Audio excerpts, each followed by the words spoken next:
गीता का यह अध्याय। श्री कृष्ण भगवान बोले, हे पार्थ, मुझ में मन लगा करके मेरे ही आश्रय होकर योगाभ्यास करते हुए मेरे स्वरूप का संशय रहित पूर्ण ज्ञान होगा।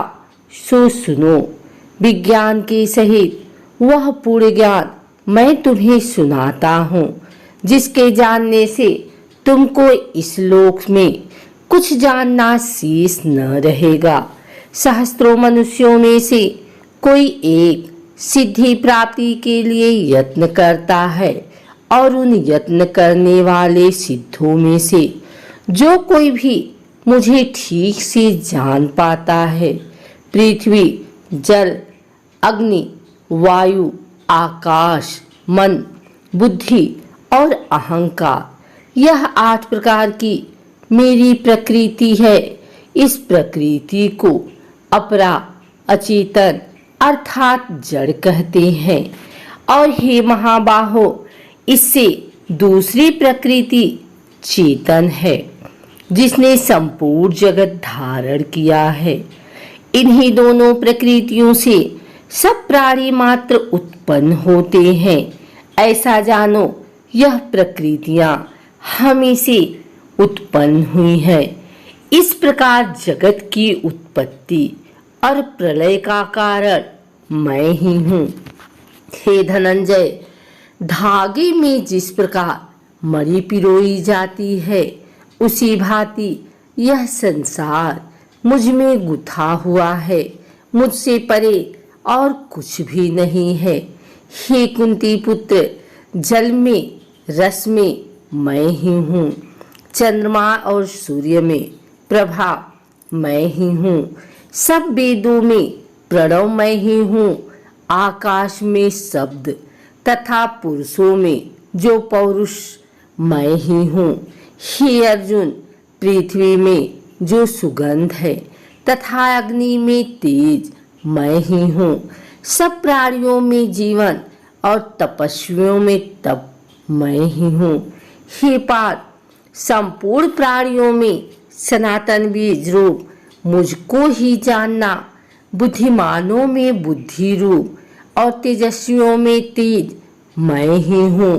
हे भारत गर्भ, काम और रोग रहित बलवान पुरुषों में बल और पुरुषों में धर्म के विरुद्ध न जानने वाला काम मैं ही हूँ। जितने सात्विक, राजस, तामस पदार्थ हैं, वे सब मुझ में ही उत्पन्न हुए हैं, परंतु उनमें मैं नहीं रहता हूँ, ये मुझ में है। सत्व, रज, तम, ये तीनों गुणों के भावों से यह सारा संसार मोहित हो रहा है। इस कारण यह इससे परे मुझ अव्यय परमात्मा को नहीं जानता। मेरी यह गुणोमयी और दिव्यमया अत्यंत दुस्तर है। जो मुझको अनन्य भाव से भजते हैं, वे इस माया को पार कर जाते हैं। जो पापी मूढ़ नराधम, माया ने जिनका ज्ञान हर लिया है और आसुरी भाव ग्रहण किए हुए मुझको नहीं पाते हैं। हे भारत श्रेष्ठ अर्जुन, 4 प्रकार के मनुष्य मुझको भजते हैं। दुखिया, जिज्ञासु, ऐश्वर्य की कामना करने वाला और ज्ञानी, जिनमें सदा मुझ में एकाग्र चित्त और केवल मेरी, क्योंकि मैं ज्ञानी को अत्यंत प्रिय हूँ और वह मुझको प्रिय है।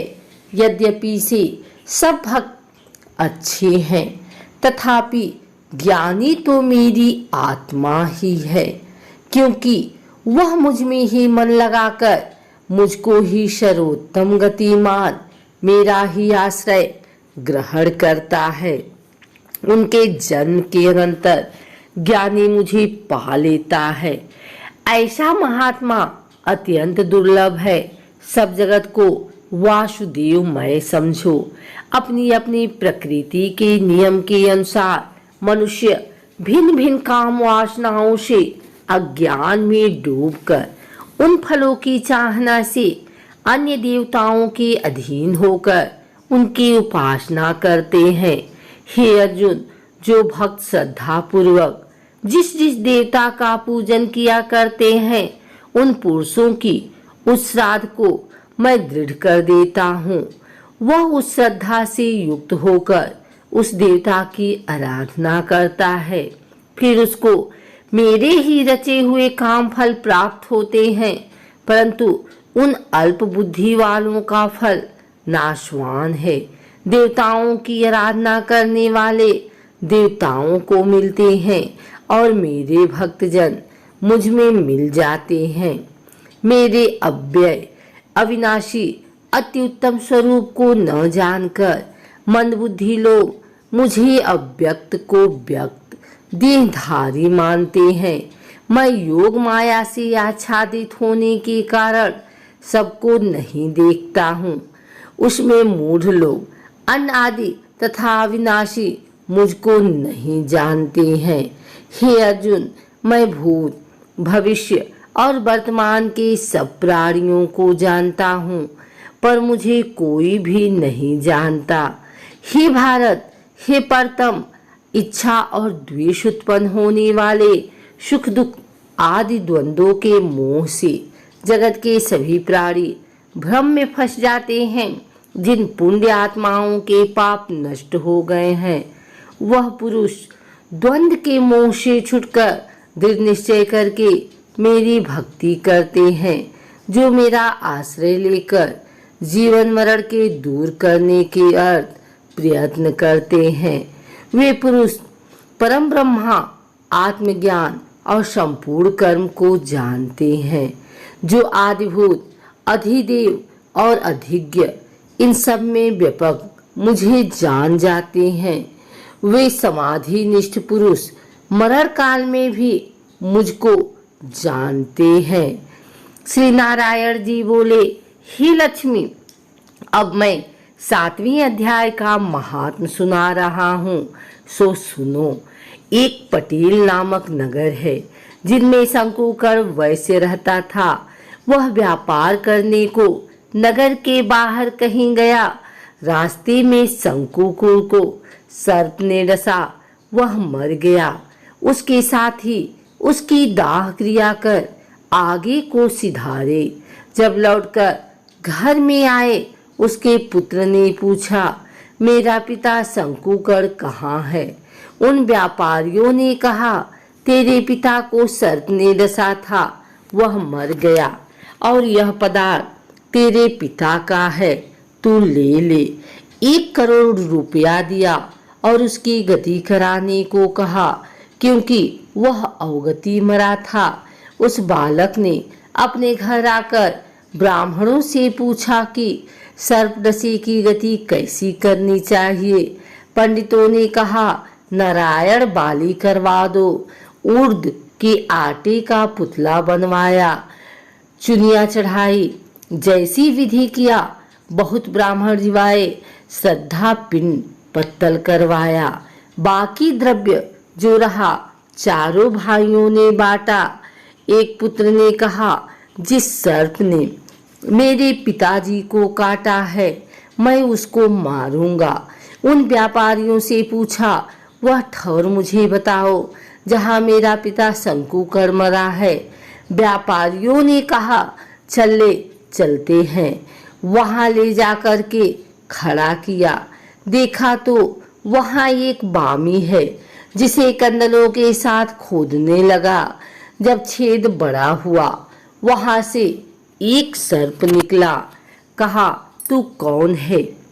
मेरा घर क्यों खोदता है? उस बालक ने कहा, मैं शंकुकर का पुत्र हूँ। जिस सर्प ने मेरे पिता को मारा है, मैं उसको मारूंगा। तब सर्प ने कहा, हे पुत्र, मैं तेरा पिता हूँ, तू मुझे इस अधम देह से छुड़ा और मुझे मत मार। यह मेरा पूर्व का कर्म था, सो मैंने भोगा। तब पुत्र ने कहा, हे पिता, कोई यत्न बताओ जिससे मेरा उद्धार हो। तब उस सर्प ने कहा, हे पुत्र, किसी गीता पाठी ब्राह्मण को घर में भोजन करवा और उसकी सेवा कर, उसके आशीर्वाद से मेरा कल्याण होगा। तब उस बालक ने अपने घर और नगर में जितने गीता का पाठ करने वाले थे इन सबको बुलाकर गीता जी के 7वें अध्याय का पाठ कराया और उनको भोजन करवाया। तब उन साधु ब्राह्मणों ने आशीर्वाद दिया। तत्काल वह अधम देह से छूटकर देवदेही पार विमान पर चढ़कर आकाश मार्ग को जाता हुआ अपने पुत्र को धन्य धन्य करता वैकुंठ धाम में जा प्राप्त हुआ।